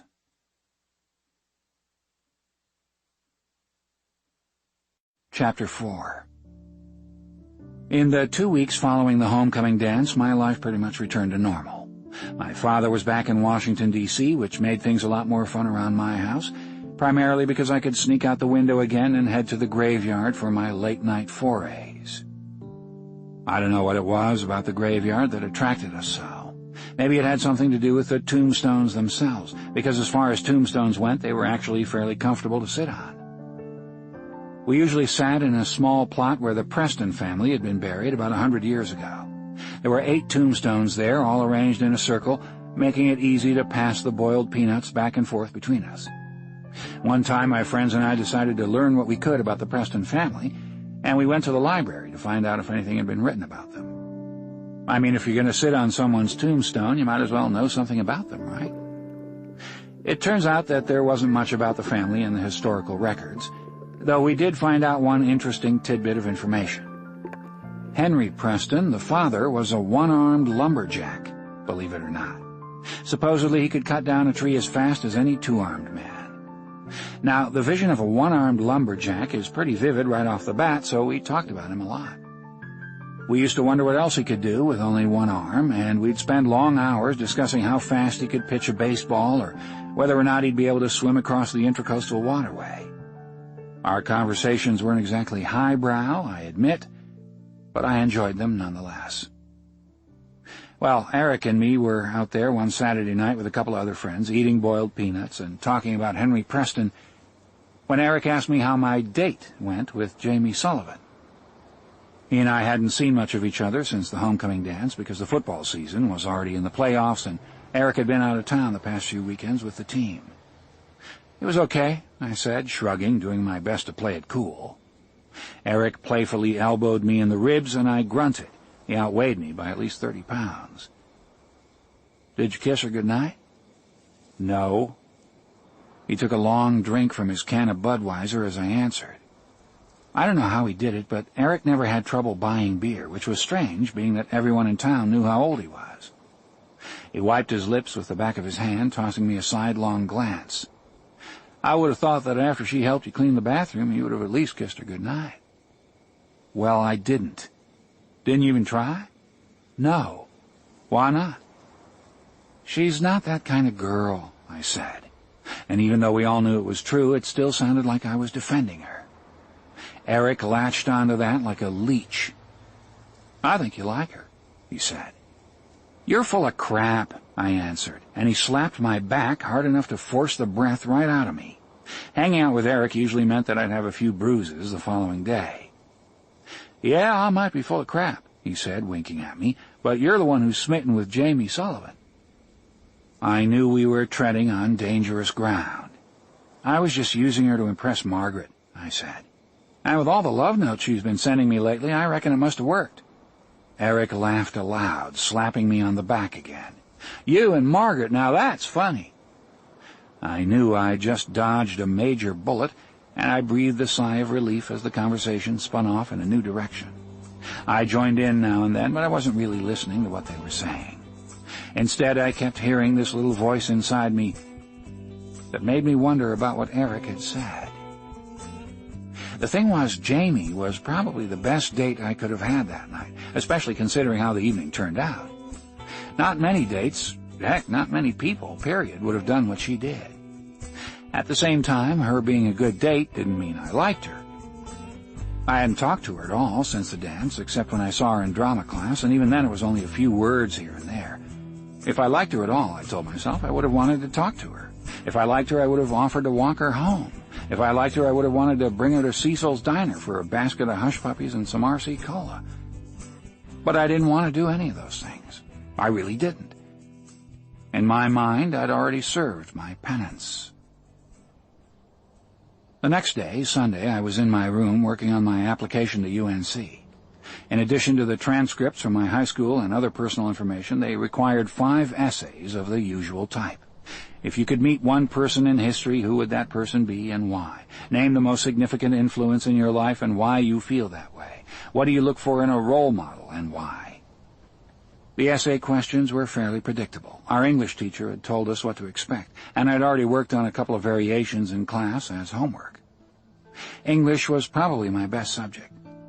I'd never received anything lower than an A since I first started school, and I was glad the emphasis for the application process was on writing. If it had been on math, I might have been in trouble, especially if it included those algebra questions that talked about the 2 trains leaving an hour apart, traveling in opposite directions at 40 miles an hour, etc. It wasn't that I was bad in math. I usually pulled at least a C, but it didn't come naturally to me, if you know what I mean. Anyway, I was writing one of my essays when the phone rang. The only phone we had was located in the kitchen, and I had to run downstairs to grab the receiver. I was breathing so loudly that I couldn't make out the voice too well, though it sounded like Angela. I immediately smiled to myself. Even though she'd been sick all over the place and I'd had to clean it up, she was actually pretty fun to be around most of the time. And her dress really had been something, at least for the first hour. I figured she was probably calling to thank me or even to get together for a barbecue sandwich and hush puppies or something. Landon? Oh, hey, I said, playing it cool. What's going on? There was a short pause on the other end. How are you? It was then that I suddenly realized I wasn't speaking to Angela. Instead, it was Jamie, and I almost dropped the phone. I can't say that I was happy about hearing from her, and for a second I wondered who had given her my phone number before I realized it was probably in the church records. "Landon?" "I'm fine," I finally blurted out, still in shock. "Are you busy?" she asked. "Sort of." "Oh, I see," she said, trailing off. She paused again. "Why are you calling me?" I asked. It took her a few seconds to get the words out. "Well, I just wanted to know if you wouldn't mind coming by a little later this afternoon." "Coming by?" "Yes, to my house." "Your house?" I didn't even try to disguise the growing surprise in my voice. Jamie ignored it and went on. "There's something I want to talk to you about. I wouldn't ask if it wasn't important." "Can't you just tell me over the phone?" "I'd rather not." "Well, I'm working on my college application essays all afternoon," I said, trying to get out of it. "Oh. Well, like I said, it's important, but I suppose I can talk to you Monday at school." With that, I suddenly realized that she wasn't going to let me off the hook, and that we'd end up talking one way or the other. My brain suddenly clicked through the scenarios as I tried to figure out which one I should do, talk to her where my friends would see us or talk at her house. Though neither option was particularly good, there was something in the back of my mind reminding me that she'd helped me out when I'd really needed it, and the least I could do was to listen to what she had to say. I may be irresponsible, but I'm a nice irresponsible if I do say so myself. Of course, that didn't mean everyone else had to know about it. "No," I said, "today is fine." We arranged to meet at 5 o'clock, and the rest of the afternoon ticked by slowly like the drips from Chinese water torture. I left my house 20 minutes early so I'd have plenty of time to get there. My house was located near the waterfront in the historic part of town, just a few doors down from where Blackbeard used to live, overlooking the Intracoastal Waterway. Jamie lived on the other side of town, across the railroad tracks, so it would take me about that long to get there. It was November, and the temperature was finally cooling down. One thing I really liked about Beaufort was the fact that the springs and falls lasted practically forever. It might get hot in the summer or snow once every 6 years, and there might be a cold spell that lasted a week or so in January, but for the most part all you needed was a light jacket to make it through the winter. Today was one of those perfect days, mid-70s without a cloud in the sky. I made it to Jamie's house right on time and knocked on her door. Jamie answered it, and a quick peek inside revealed that Egbert wasn't around. It wasn't quite warm enough for sweet tea or lemonade, and we sat in the chairs on the porch again without anything to drink. The sun was beginning to lower itself in the sky, and there wasn't anyone on the street. This time I didn't have to move my chair. It hadn't been moved since the last time I'd been there. "Thank you for coming, Landon," she said. "I know you're busy, but I appreciate your taking the time to do this." "So what's so important?" I said, wanting to get this over with as quickly as possible. Jamie, for the first time since I'd known her, actually looked nervous as she sat with me. She kept bringing her hands together and pulling them apart. "I wanted to ask you a favor," she said seriously. "A favor?" She nodded. At first I thought she was going to ask me to help her decorate the church like she'd mentioned at homecoming, or maybe she needed me to use my mother's car to bring some stuff to the orphans. Jamie didn't have her license, and Egbert needed their car anyway, being that there was always a funeral or something he had to go to. But it still took a few seconds for her to get the words out. She sighed, her hands coming together again. "I'd like to ask you if you wouldn't mind playing Tom Thornton in the school play," she said. Tom Thornton, like I said before, was the man in search of the music box for his daughter, the one who meets the angel. Except for the angel, it was far and away the most important role. "Well, I don't know," I said, confused. "I thought Eddie Jones was going to be Tom. That's what Miss Garber told us." Eddie Jones was a lot like Carrie Dennison, by the way. He was really skinny, with pimples all over his face, and he usually talked to you with his eyes all squinched up. He had a nervous tic, and he couldn't help but squinch his eyes whenever he got nervous, which was practically all the time. He'd probably end up spouting his lines like a psychotic blind man if you put him in front of a crowd. To make things worse, he had a stutter, too, and it took him a long time to say anything at all. Miss Garber had given him the role because he'd been the only one who offered to do it, but even then it was obvious she didn't want him either. Teachers were human too, but she didn't have much of an option since no one else had come forward. Miss Garber didn't say that exactly. What she said was that Eddie could have the role if no one else tried out for it. Can't someone else do it instead? But there really wasn't anyone else, and I knew it. Because of Hegbert's requirement that only seniors perform, the play was in a bind that year. There were about 50 senior boys at the high school, 22 of whom were on the football team, and with the team still in the running for the state title, none of them would have the time to go to the rehearsals. Of the 30 or so who were left, more than half were in the band, and they had after-school practice as well. A quick calculation showed that there were maybe a dozen other people who could possibly do it. Now, I didn't want to do the play at all, and not only because I'd come to realize that drama was just about the most boring class ever invented. The thing was, I'd already taken Jamie to homecoming, and with her as the angel, I just couldn't bear the thought that I'd have to spend every afternoon with her for the next month or so. Being seen with her once was bad enough, but being seen with her every day? What would my friends say? But I could tell this was really important to her. The simple fact that she'd asked made that clear. Jamie never asked anyone for a favor. I think deep down she suspected that no one would ever do her a favor because of who she was. The very realization made me sad. What about Jeff Bangert? He might do it, I offered. Jamie shook her head. He can't. His father's sick, and he has to work in the store after school until his father gets back on his feet. What about Darren Woods? He broke his arm last week when he slipped on the boat. His arm is in a sling. Really? I didn't know that, I said, stalling, but Jamie knew what I was doing. I've been praying about it, Landon, she said simply, and sighed for the second time. I'd really like this play to be special this year, not for me, but because of my father. I want it to be the best production ever. I know how much it will mean to him to see me be the angel, because this play reminds him of my mother. She paused, collecting her thoughts. It would be terrible if the play was a failure this year, especially since I'm involved. She stopped again before going on, her voice becoming more emotional as she went on. I know Eddie would do the best he could, I really do, and I'm not embarrassed to do the play with him, I'm really not. Actually, he's a very nice person, but he told me that he's having second thoughts about doing it. Sometimes people at school can be so cruel, and I don't want Eddie to be hurt. But, she took a deep breath, but the real reason I'm asking is because of my father. He's such a good man, Landon. If people make fun of his memory of my mother while I'm playing the part, well, that would break my heart. And with Eddie and me, you know what people would say.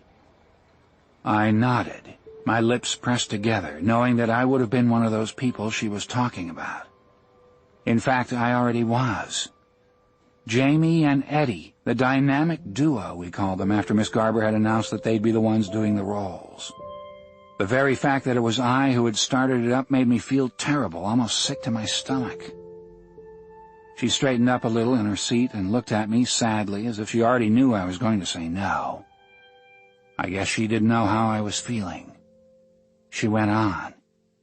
I know that challenges are always part of the Lord's plan, but I don't want to believe that the Lord is cruel, especially to someone like my father. He devotes his life to God. He gives to the community. And he's already lost his wife and has had to raise me on his own. And I love him so much for it. Jamie turned away, but I could see the tears in her eyes. It was the first time I'd ever seen her cry. I think part of me wanted to cry, too. I'm not asking you to do it for me, she said softly. I'm really not. And if you say no, I'll still pray for you, I promise. But if you'd like to do something kind for a wonderful man who means so much to me, will you just think about it? Her eyes looked like those of a cocker spaniel that had just messed on the rug. I looked down at my feet. I don't have to think about it, I finally said. I'll do it. I really didn't have a choice, did I? Chapter 5. The next day I talked to Miss Garber, went through the audition, and got the part. Eddie, by the way, wasn't upset at all. In fact, I could tell he was actually relieved about the whole thing. When Miss Garber asked him if he'd be willing to let me play the role of Tom Thornton, his face sort of relaxed right there, and one of his eyes popped back open. Yes, absolutely, he said, stuttering. I understand. It took him practically 10 seconds to get the words out. For his generosity, however, Miss Garber gave him the role of the bum, and we knew he'd do fairly well in that role. The bum, you see, was completely mute, but the angel always knew what he was thinking. At one point in the play, she has to tell the mute bum that God will always watch out for him because God especially cares for the poor and downtrodden. That was one of the tip-offs to the audience that she'd been sent from heaven. Like I said earlier, Hegbert wanted it to be real clear who offered redemption and salvation, and it certainly wasn't going to be a few rickety ghosts who just popped up out of nowhere. Rehearsals started the next week, and we rehearsed in the classroom because the playhouse wouldn't open their doors for us until we'd got all the little bugs out of our performance. By little bugs, I mean our tendency to accidentally knock over the props. The props had been made about 15 years ago, and the play was in its first year, by Toby Bush, a sort of roving handyman who had done a few projects for the playhouse in the past. He was a roving handyman because he drank beer all day long while he worked, and by about 2 o'clock or so, he'd really be flying. I guess he couldn't see straight because he'd accidentally whack his fingers with the hammer at least once a day. Whenever that happened, he'd throw down the hammer and jump up and down, holding his fingers, cursing everyone from his mother to the devil. When he finally calmed down, he'd have another beer to soothe the pain before going back to work. His knuckles were the size of walnuts, permanently swollen from years of whacking, and no one was willing to hire him on a permanent basis. The only reason Hegbert had hired him at all was because he was far and away the lowest bidder in town. But Hegbert wouldn't allow drinking or cursing, and Toby didn't really know how to work within such a strict environment. As a result, the work was kind of sloppy, though it wasn't obvious right off the bat. After a few years, the props began to fall apart, and Hegbert took it upon himself to keep the things together. But while Hegbert was good at thumping the Bible, he wasn't too good at thumping nails, and the props had bent, rusty nails sticking out all over, poking through the plywood in so many places that we had to be careful to walk exactly where we were supposed to. If we bumped them the wrong way, we'd either cut ourselves or the props would topple over, making little nail holes all over the stage floor. After a couple of years, the playhouse stage had to be resurfaced, and though they couldn't exactly close their doors to Hegbert, they made a deal with him to be more careful in the future. That meant we had to practice in the classroom until we'd worked out the little bugs. Fortunately, Hegbert wasn't involved with the actual production of the play because of all his ministering duties. That role fell to Miss Garber, and the first thing she told us to do was to memorize our lines as quickly as possible. We didn't have as much time as was usually allotted for rehearsals because Thanksgiving came on the last possible day in November, and Hegbert didn't want the play to be performed too close to Christmas so as not to interfere with its true meaning. That left us only 3 weeks to get the play just right, which was about a week shorter than usual. The rehearsals began at 3 o'clock, and Jamie knew all her lines the first day there, which wasn't really surprising. What was surprising was that she knew all my lines, too, as well as everyone else's. We'd be going over a scene, she'd be doing it without the script, and I'd be looking down at a stack of pages trying to figure out what my next line should be, and whenever I looked up she had this real shiny look about her, as if waiting for a burning bush or something.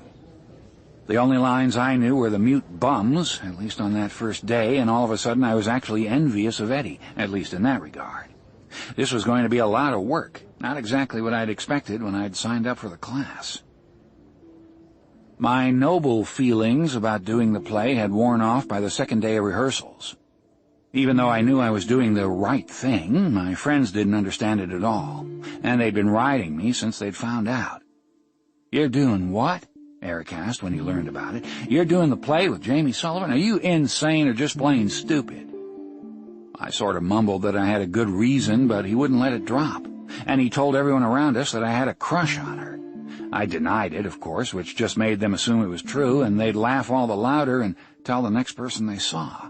The stories kept getting wilder, too. By lunchtime, I'd heard from Sally that I was thinking of getting engaged.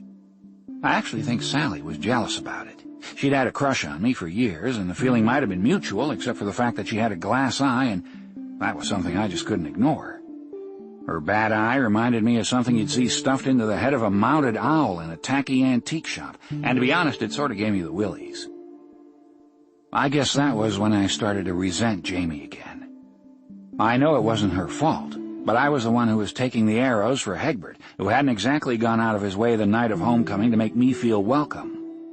I began to stumble through my lines in class for the next few days, not really even attempting to learn them, and occasionally I'd crack a joke or two, which everyone laughed at, except for Jamie and Miss Garber. After rehearsal was over, I'd head home to put the play out of my mind, and I wouldn't even bother to pick up the script. Instead, I'd joke with my friends about the weird things Jamie did and tell fibs about how it was Miss Garber who had forced me into the whole thing. Jamie, though, wasn't going to let me off that easy. No, she got me right where it hurts, right smack in the old ego. I was out with Eric on Saturday night following Beaufort's third consecutive state championship in football, about a week after rehearsals had started. We were hanging out at the waterfront outside of Cecil's Diner, eating hush puppies and watching people cruising in their cars, when I saw Jamie walking down the street. She was still 100 yards away, turning her head from side to side, wearing that old brown sweater again and carrying her Bible in one hand. Must have been 9 o'clock or so, which was late for her to be out, and it was even stranger to see her in this part of town. I turned my back to her and pulled the collar up on my jacket, but even Margaret, who had banana pudding where her brain should have been, was smart enough to figure out who she was looking for. "Landon, your girlfriend's here." "She's not my girlfriend," I said. "I don't have a girlfriend." "Your fiancée, then?" I guess she'd talked to Sally, too. "I'm not engaged," I said. "Now knock it off." I glanced over my shoulder to see if she'd spotted me, and I guess she had. She was walking toward us. I pretended not to notice. "Here she comes," Margaret said, and giggled. "I know," I said. 20 seconds later, she said it again. "She's still coming." I told you she was quick. "I know," I said through gritted teeth. If it wasn't for her legs, she could almost drive you as crazy as Jamie. I glanced around again, and this time Jamie knew I'd seen her, and she smiled and waved at me. I turned away, and a moment later she was standing right beside me. "Hello, Landon," she said to me, oblivious of my scorn. "Hello, Eric, Margaret." She went around the group.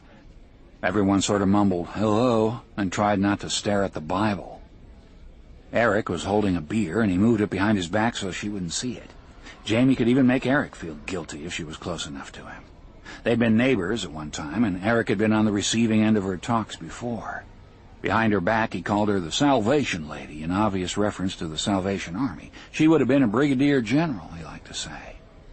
But when she was standing right in front of him, it was another story. In his mind, she had an in with God, and he didn't want to be in her bad graces. "How are you doing, Eric? I haven't seen you around much recently." She said this as if she still talked to him all the time. He shifted from one foot to the other and looked at his shoes, playing that guilty look for all it was worth. "Well, I haven't been to church lately," he said. Jamie smiled that glittery smile. "Well, that's okay, I suppose, as long as it doesn't become a habit or anything." "It won't." Now, I've heard of confession, that thing when Catholics sit behind a screen and tell the priest all about their sins, and that's the way Eric was when he was next to Jamie. For a second, I thought he was going to call her ma'am. "You want a beer?" Margaret asked. I think she was trying to be funny, but no one laughed. Jamie put her hand to her hair, tugging gently at her bun. "Oh, no, not really. Thank you, though." She looked directly at me with a really sweet glow, and right away I knew I was in trouble. I thought she was going to ask me off to the side or something, which, to be honest, I thought would turn out better, but I guess that wasn't in her plans. "Well, you did really well this week at rehearsals," she said to me.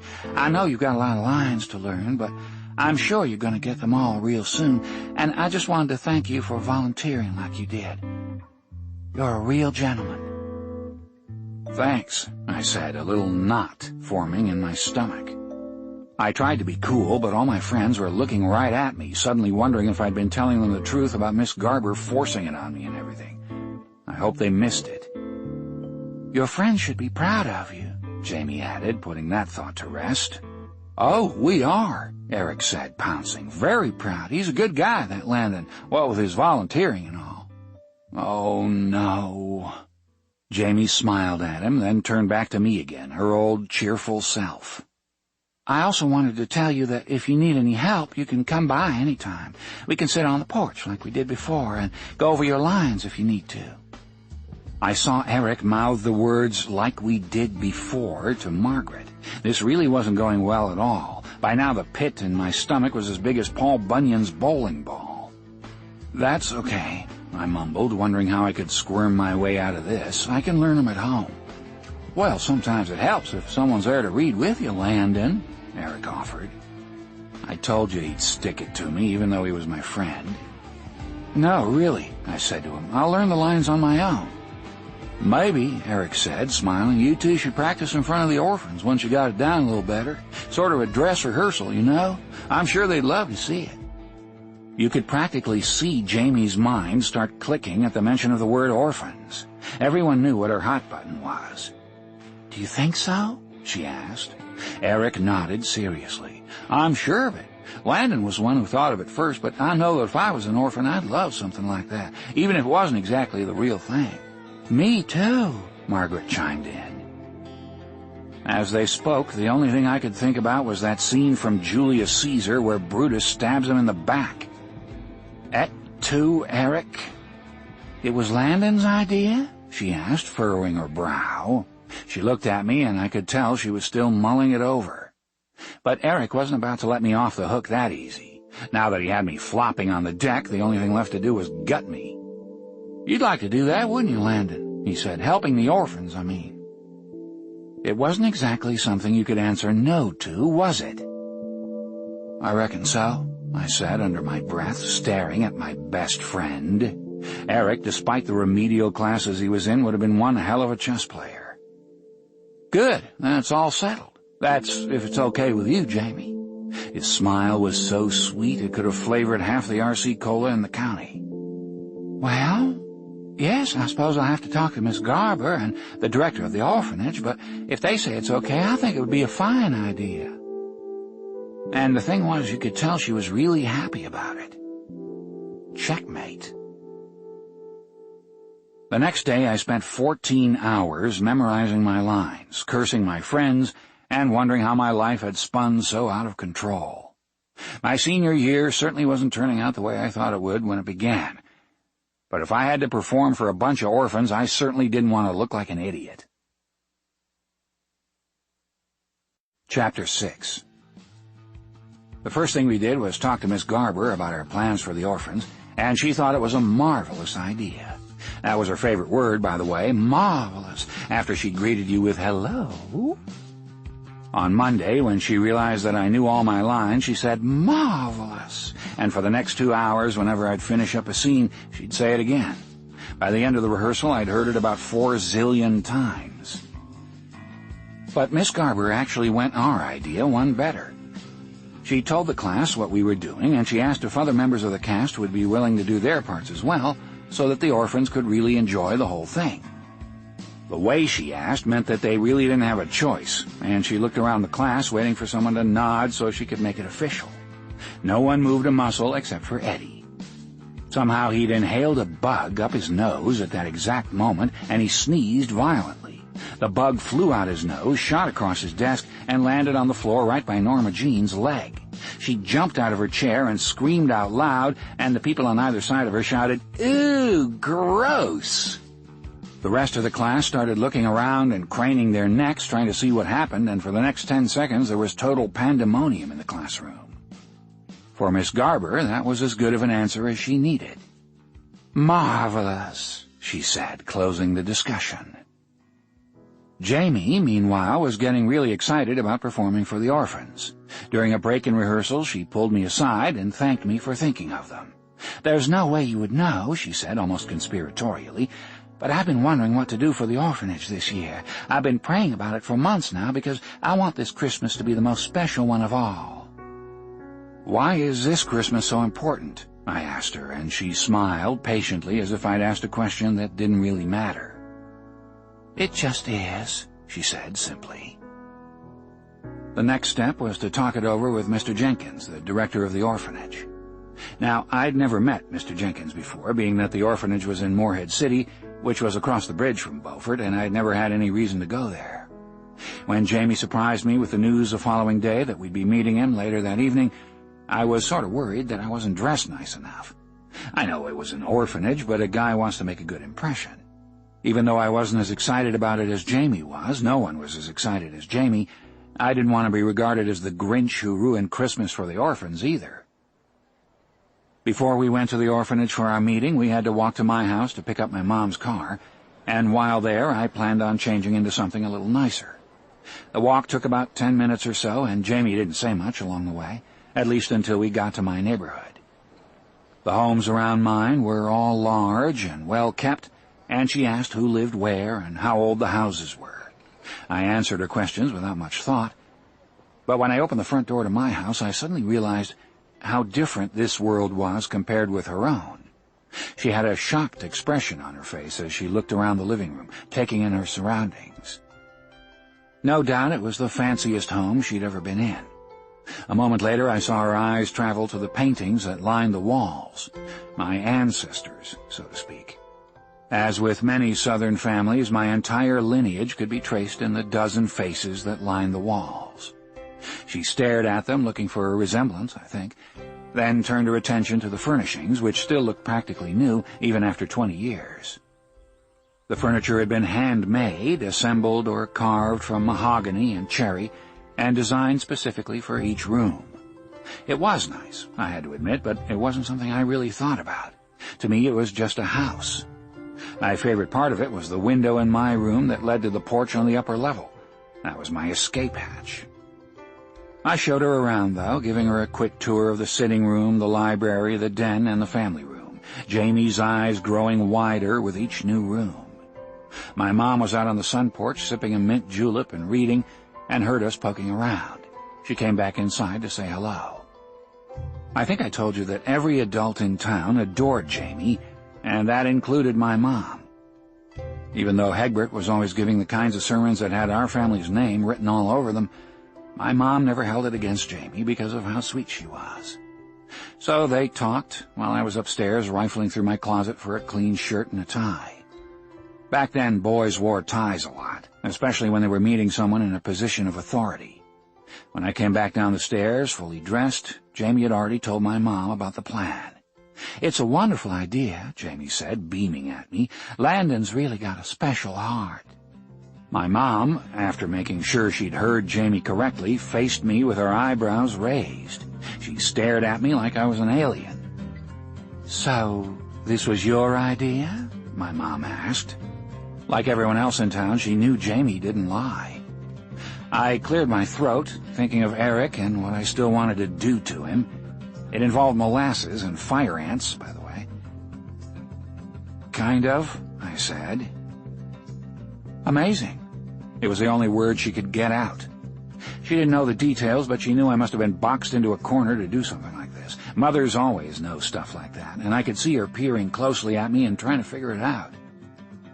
To escape her inquisitive gaze, I checked my watch, feigned surprise, and casually mentioned to Jamie that we'd better be going. My mom got the car keys from her pocketbook and handed them to me, still giving me the once-over as we headed out the door. I breathed a sigh of relief, imagining that I'd somehow gotten away with something, but as I walked Jamie to the car, I heard my mother's voice again. "Come on over anytime, Jamie," my mom shouted. "You're always welcome here." Even mothers could stick it to you sometimes. I was still shaking my head as I got in the car. "Your mother's a wonderful lady," Jamie said. I started the engine. "Yeah," I said, "I guess so." "And your house is beautiful." "Uh-huh." "You should count your blessings." "Oh," I said, "I do. I'm practically the luckiest guy alive." Somehow she didn't catch the sarcastic tone of my voice. We got to the orphanage just about the time it was getting dark. We were a couple of minutes early, and the director was on the phone. It was an important call, and he couldn't meet with us right away, so we made ourselves comfortable. We were waiting on a bench in the hallway outside his door when Jamie turned to me. Her Bible was in her lap. I guess she wanted it for support, but then again maybe it was just her habit. "You did really well today," she said. "With your lines, I mean." "Thanks," I said, feeling proud and dejected at exactly the same time. "I still haven't learned my beats, though," I offered. There was no way we could practice those on the porch, and I hoped she wasn't going to suggest it. "You will. They're easy once you know all the words." "I hope so." Jamie smiled, and after a moment she changed the subject, sort of throwing me off track. "Do you ever think about the future, Landon?" she asked. I was startled by her question because it sounded so ordinary. "Yeah, sure, I guess so," I answered cautiously. "Well, what do you want to do with your life?" I shrugged, a little wary of where she was going with this. "I don't know yet. I haven't figured that part out. I'm going to UNC next fall, at least I hope so. I have to get accepted first." "You will," she said. "How do you know?" "Because I've prayed for that, too." When she said it, I thought we were heading into a discussion about the power of prayer and faith. But Jamie tossed yet another curveball at me. "How about after college? What do you want to do then?" "I don't know," I said, shrugging. "Maybe I'll be a one-armed lumberjack." She didn't think it was funny. "I think you should become a minister," she said seriously. "I think you're good with people, and they'd respect what you have to say." Though the concept was absolutely ridiculous, with her I just knew it came from the heart, and she intended it as a compliment. "Thanks," I said. "I don't know if I'll do that, but I'm sure I'll find something." It took a moment for me to realize that the conversation had stalled and that it was my turn to ask a question. "How about you? What do you want to do in the future?" Jamie turned away and got a far-off gaze in her eyes, making me wonder what she was thinking, but it vanished almost as quickly as it came. "I want to get married," she said quietly. "And when I do, I want my father to walk me down the aisle, and I want everyone I know to be there. I want the church bursting with people." "That's all?" Though I wasn't averse to the idea of marriage, it seemed kind of silly to hope for that as your life's goal. "Yes," she said. "That's all I want." The way she answered made me suspect that she thought she'd end up like Miss Garber. I tried to make her feel better, even though it still seemed silly to me. "Well, you'll get married someday. You'll meet some guy and the two of you will hit it off and he'll ask you to marry him. And I'm sure that your father will be happy to walk you down the aisle." I didn't mention the part about having a big crowd in the church. I guess it was the one thing that even I couldn't imagine. Jamie thought carefully about my answer, really pondering the way I said it, though I didn't know why. "I hope so," she said finally. I could tell she didn't want to talk about it anymore, don't ask me how, so I moved on to something new. "So, how long have you been coming to the orphanage?" I asked conversationally. 7 years now. I was 10 years old the first time I came. I was younger than a lot of the kids here." "Do you enjoy it, or does it make you sad?" "Both. Some of the children here came from really horrible situations. It's enough to break your heart when you hear about it. But when they see you come in with some books from the library or a new game to play, their smiles just take all the sadness away. It's the greatest feeling in the world." She practically glowed when she spoke. Though she wasn't saying it to make me feel guilty, that was exactly the way I felt. It was one of the reasons it was so hard to put up with her, but by then I was getting fairly used to it. She could twist you every way but normal, I'd come to learn. At that moment, Mr. Jenkins opened the door and invited us in. The office looked almost like a hospital room, with black and white tiled floors, white walls and ceilings, a metal cabinet against the wall. Where the bed would normally have been, there was a metal desk that looked like it had been stamped off the assembly line. It was almost neurotically clean of anything personal. There wasn't a single picture or anything. Jamie introduced me, and I shook Mr. Jenkins' hand. After we sat down, Jamie did most of the talking. They were old friends, you could see that right off, and Mr. Jenkins had given her a big hug as soon as she'd entered. After smoothing out her skirt, Jamie explained our plan.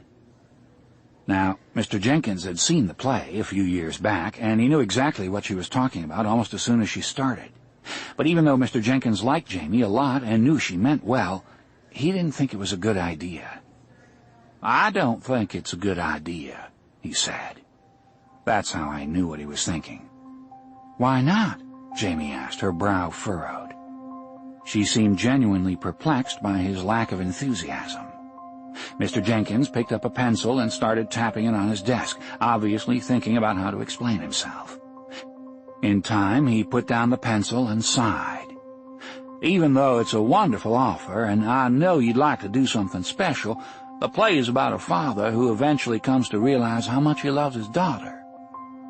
He let that sink in for a moment and picked up the pencil again. "Christmas is hard enough around here without reminding the kids of what they're missing. I think that if the children see something like that—" He didn't even have to finish. Jamie put her hands to her mouth. "Oh, my," she said right away. "You're right. I hadn't thought about that." Neither had I, to tell you the truth. But it was obvious right off the bat that Mr. Jenkins made sense.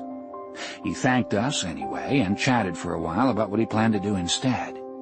"We'll have a small tree and a few gifts, something that all of them can share. You're welcome to visit Christmas Eve." After we said our goodbyes, Jamie and I walked in silence without saying anything. I could tell she was sad. The more I hung around Jamie, the more I realized she had lots of different emotions. She wasn't always cheerful and happy. Believe it or not, that was the first time I recognized that in some ways she was just like the rest of us. "I'm sorry it didn't work out," I said softly. "I am too." She had that faraway look in her eyes again, and it was a moment before she went on. "I just wanted to do something different for them this year. Something special that they would remember forever. I thought for sure this was it." She sighed. "The Lord seems to have a plan that I just don't know about yet." She was quiet for a long time, and I looked at her. Seeing Jamie feeling bad was almost worse than feeling bad because of her. Unlike Jamie, I deserved to feel bad about myself. I knew what kind of person I was. But with her... "While we're here, do you want to stop in to see the kids?" I asked into the silence. It was the only thing I could think to do that might make her feel better. "I could wait out here while you talk to them, or go to the car if you want." "Would you visit them with me?" she asked suddenly. To be honest, I wasn't sure I could handle it, but I knew she really wanted me there, and she was feeling so down that the words came out automatically. "Sure, I'll go." "They'll be in the rec room now. That's where they usually are at this time," she said. We walked down the corridors to the end of the hall, where 2 doors opened into a good-sized room. Perched in the far corner was a small television with about 30 metal folding chairs placed all around it. The kids were sitting in the chairs, crowded around it, and you could tell that only the ones in the front row had a good view of the thing. I glanced around. In the corner was an old ping-pong table. The surface was cracked and dusty, the net nowhere to be seen. A couple of empty styrofoam cups sat on top of it, and I knew it hadn't been used in months, maybe years. Along the wall next to the ping-pong table were a set of shelves with a few toys here and there, blocks and puzzles, a couple of games. There weren't too many, and the few that were there looked as if they'd been in this room for a long time. Along the near walls were small individual desks piled with newspapers scribbled on with crayons. We stood in the doorway for just a second. We hadn't been noticed yet, and I asked what the newspapers were for. "They don't have coloring books," she whispered, "so they use newspapers." She didn't look at me as she spoke. Instead, her attention was directed at the kids. She'd begun to smile again. "Are these all the toys they have?" I asked. She nodded. "Yes, except for the stuffed animals. They're allowed to keep those in their rooms. This is where the rest of the things are kept." I guess she was used to it. To me, though, the sparseness of the room made the whole thing depressing. I couldn't imagine growing up in a place like this. Jamie and I finally walked into the room, and one of the kids turned around at the sound of our steps. He was about 8 or so, with red hair and freckles, his 2 front teeth missing. "Jamie!" he shouted happily when he saw her, and all of a sudden all the other heads turned. The kids ranged in age from about 5 to 12, more boys than girls. After 12, they had to be sent to live with foster parents, I